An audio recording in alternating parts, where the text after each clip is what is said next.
এই 2016 চনৰ নৱেম্বৰ মাহৰ যোনখন চেভলেট চেল আনিলোঁ কালিৰ পৰা বৰষুণ মই গাড়ীখন ধুব পৰা নাই আৰু একো টাইমে পোৱা নাই গাড়ীখন পলিচ কৰি দিম ধুই পুৰা লেতেৰা হৈ আছে আৰু গাড়ীখন মই 2 লাখ টকা দাম লগাইছোঁ পেট্ৰলৰ হয় ডক্টৰ এজনে আছিল গাড়ী কণ্ডিশ্যন চব ভিতৰৰ চবেই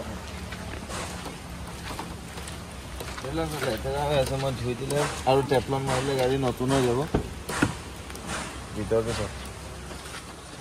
কি ধুনীয়া আৰু চাবি 2 পাতে আছে 2 পাত চাবিয়ে আছে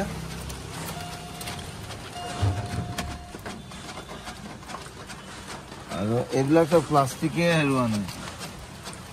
প্লাষ্টিক লাগিয়ে আছে আৰু এইবিলাকত লাইট লাগি আছে এতিয়া ভিজি বৰষুণত অলপ ভিজি আছে গাড়ীখন ভিতৰে বেক চাইডটো চব আৰু নতুন আছে আৰু মই এইবিলাক হুইল কেপ এটা লগাই দিম হুইল কেপ লগাইলে দেখাত ধুনীয়া আহিব আৰু বেক চাইডৰ পৰা চব গাড়ী এইবিলাক লেতেৰা আছে পুৰা মই ধুব লাগিব ধুব টাইম পোৱা নাই ধুই দিলে হ'ব আৰু ইঞ্জিনটো এপ্ৰন দেখাই দিওঁ পুৰা বৰষুণ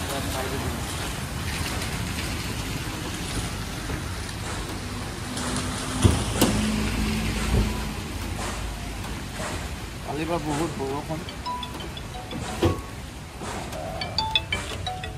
এইবিলাক এপ্ৰন চব চিল আছে গাড়ী 2 লাখ টকাত কাৰোবাক লাগিলে পূজা অফাৰ এটা এণ্ড্ৰইড আছে লগত কাৰোবাক লাগিলে মোক কণ্টেক্ট কৰিব জল্দি পূজাৰ আগত বহুতে গম পাইছে মই আনা বুলি ঠিক আছে মই ভিডিঅ'টো আজিতে আপলোড কৰি দিম বাৰু আপোনালোকৰ কাৰণে নাম্বাৰটোত কণ্টেক্ট কৰিব